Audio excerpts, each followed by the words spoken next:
as a mixer, sometimes you have to be a therapist for the artist. And that's sort of why it's kind of important to be a good communicator. When I realize I'm dealing with somebody who, for whatever reason, doesn't like the way they sound, it makes everything very difficult. Because a lot of times this has nothing to do with the sonic characteristics of a mix or something that we deliver for them. A lot of times it's about them looking at a photo of themselves and thinking they look fat. If you've ever dealt with somebody who, no matter what they like, and I understand this full well because, I wouldn't say I'm somebody who's like struggled with my weight my whole life or anything, but I'm generally never satisfied. That's just a part of my character. I'm never really happy about anything, specifically about when I see myself in a picture. I'll look at it and always kind of pick something apart about it that I don't like.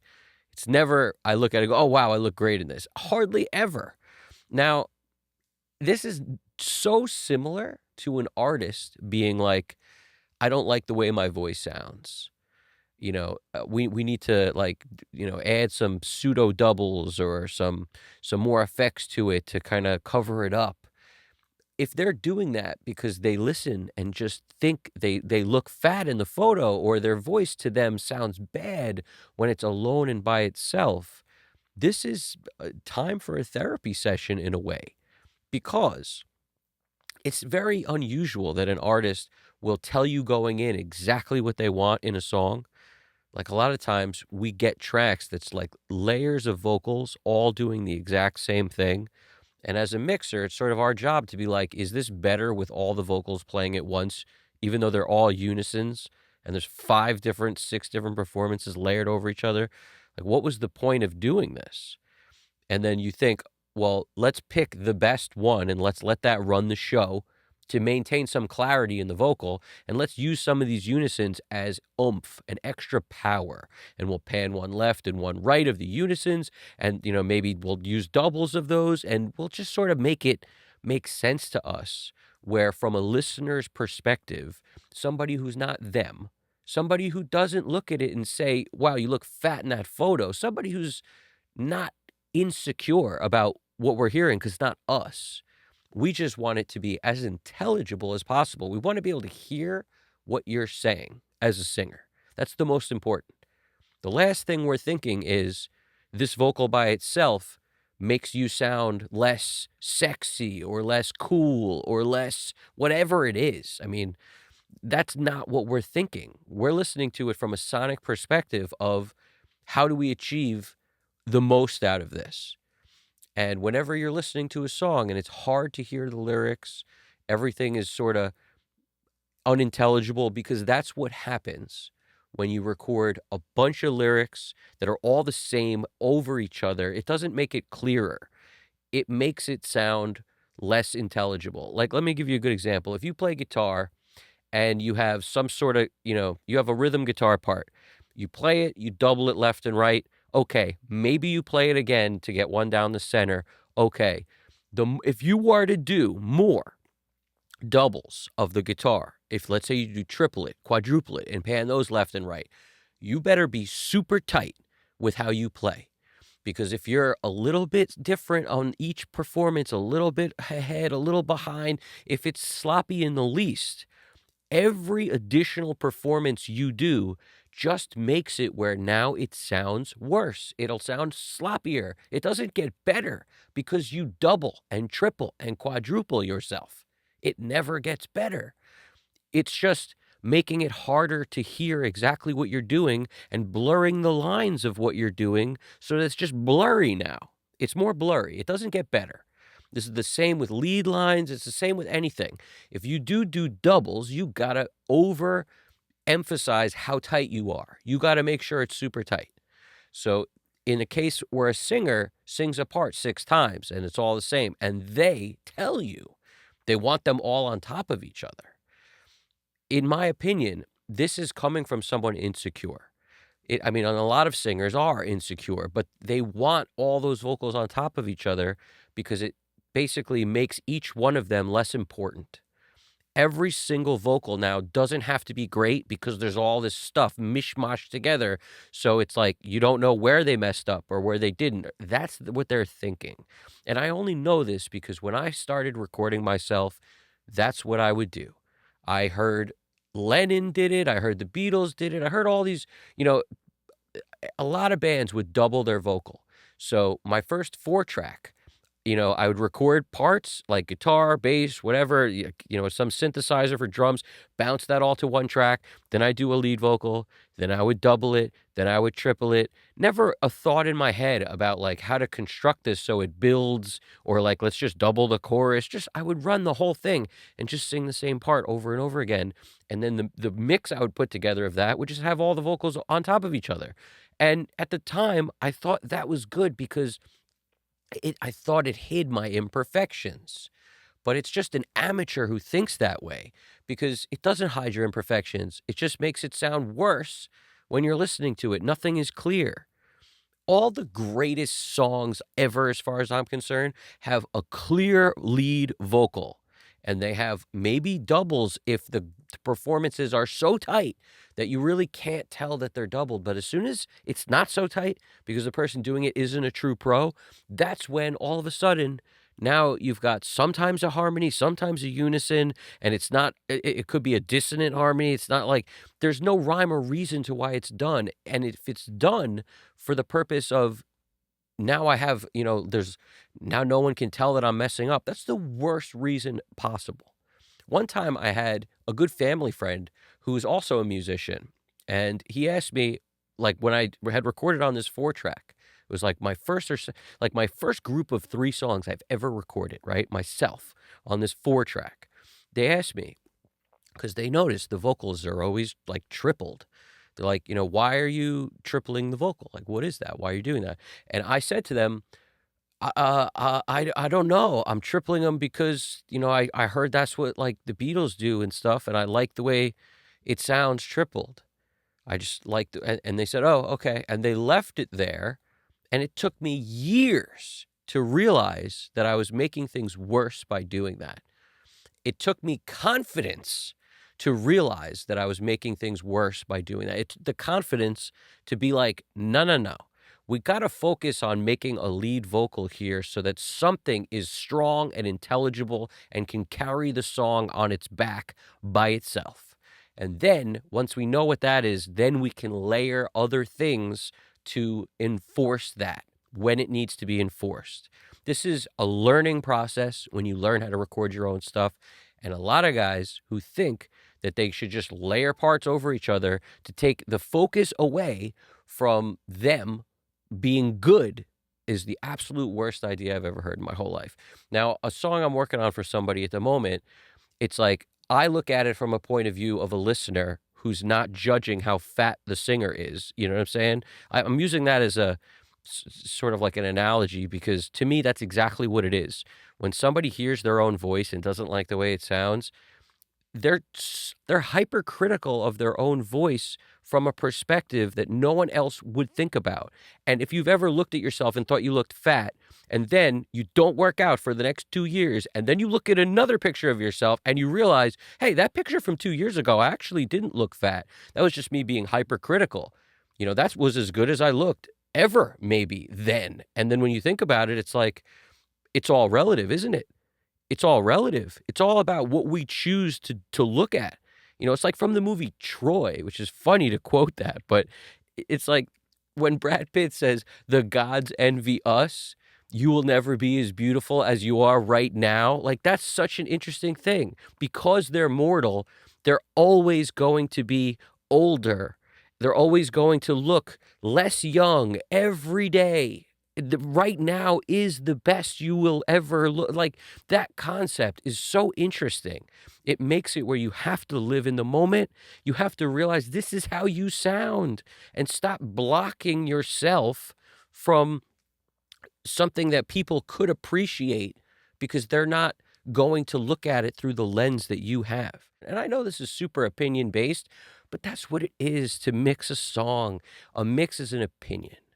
So this is where like this weird line comes into play where like, I'm working on something where I made it as good as I can make it because to me, intelligibility of the vocal is important.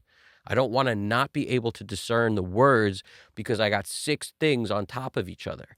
But when the artist says they want that, well, okay, now I gotta do that or I'm the bad guy, right? And the way I look at this is once I've put in the work, I'm not willing to just cut and run from it and give back the money for the work I put in. That doesn't make any sense. So I will give them the thing they want. And begrudgingly, I have to listen to this thing and be like, it's so much worse now. But if the artist thinks it's good or better, it's like they're the ones that got to live with it. It's their song. This is the problem with dealing with certain people. I mean, that's the problem. And no one's always going to have your opinion, and a mix is an opinion. So on one hand, I'm completely willing to make things worse and do what they want. And on the other hand, I want to sit down with them and have to explain this history that like at one time I was just like you. At one time I layered my vocal on top of itself multiple times just so I could listen to it and think that now people can't tell that I'm not a good singer. That was the thought process. If I broke it down, that's what it was. So I know that's what they're doing. They're not choosing the thing that's a well thought out double that sounds great and is perfect and is so tight and they worked on. That's a very different thing. This is a guy who performed the thing 6 times and thought it was the best he could do, so he just kept it. And then they send you the stuff. And this is the same type of person who will listen to a mix that you do and be like, I don't like the way I'm performing the chorus. So like, let me do the chorus again and I'll send you a bunch of new stuff to, so you can so you could just substitute in this new vocals with it. It's like, man, this is not what happens. Like you got to know you liked the way you sang it before you send the stuff to be mixed. You can't do it afterwards. I'm not going to sit here and remix the song from scratch because now you decide you think you look fat in the photos. It's not how it works. And on a totally separate note, the guy who did this, I'm listening to the stuff he resends. It is so much worse than the thing he did originally, but getting everybody on the same page, this guy and himself on the same page, his past self who did the original thing that's way better than the new thing that's a total disaster is tough and requires a therapy session and some ridiculous like divine intervention of some kind. I mean, it's crazy. So what a stressful headache it can be. And I hope if you're the artist and you hear this and you're the guy who's talking to somebody about something, consider why you want things changed. And if it's because you're just not happy with you got to fix that. You got to grow some balls and be happy with you because you will never be as beautiful as you are right now.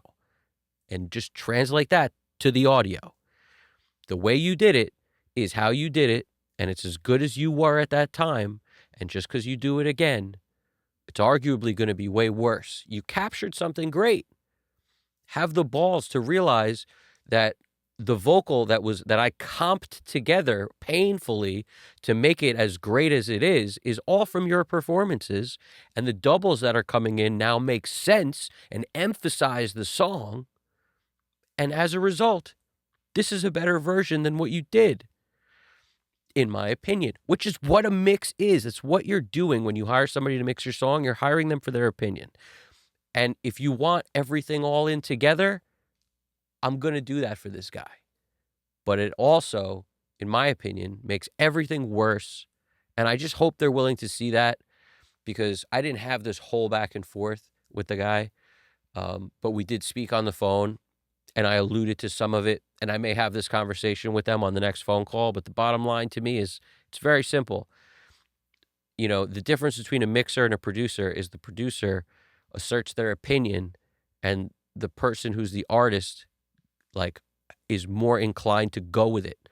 Whereas with the mixer, even though they're being hired for their opinion, which is the mix is their opinion, I feel like for whatever reason, they still want to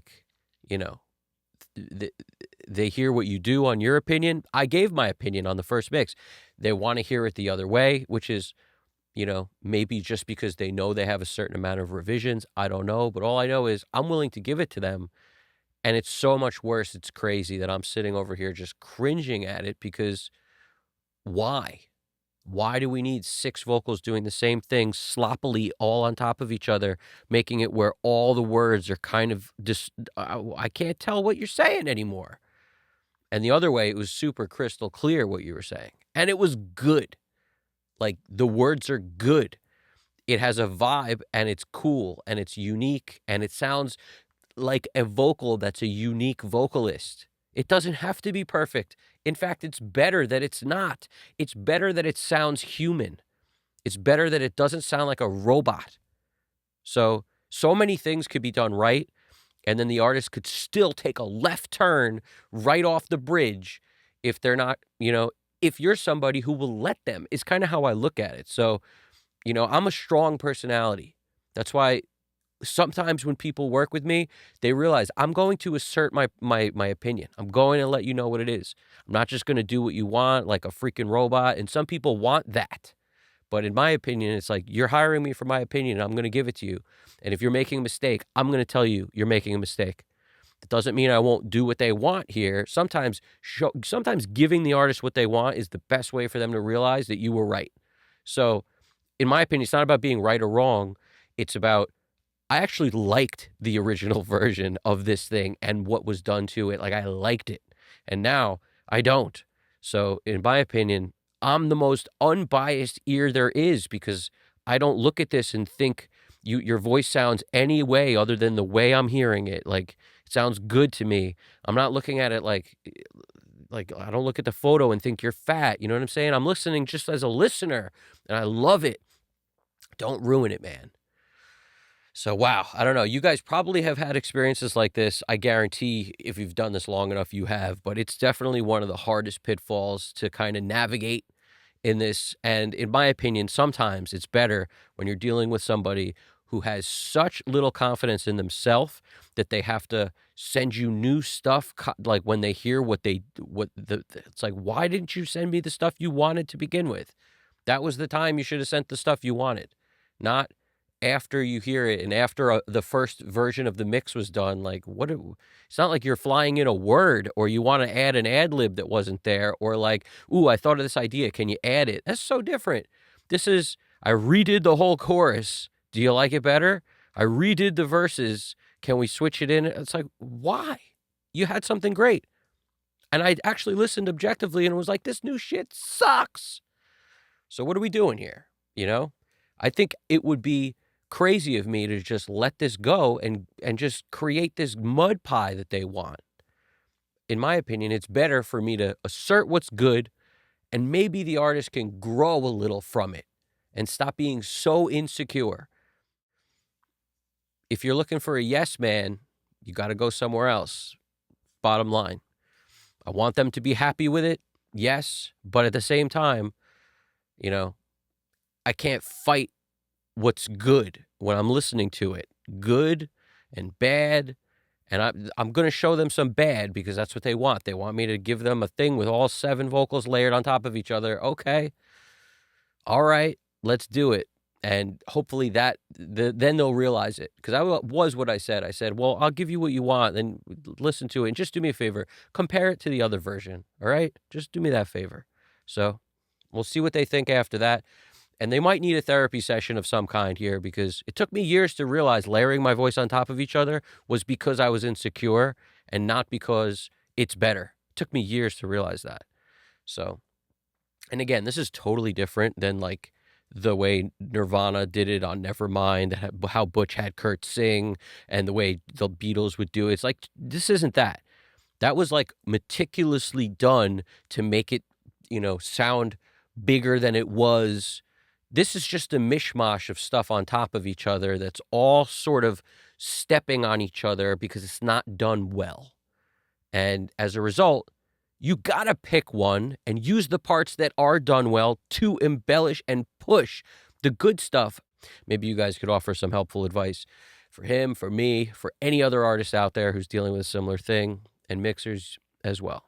So you guys got this. Evan Jaffe, Custom Cut Studios, leave a comment. I appreciate it. You guys got this. Take it easy.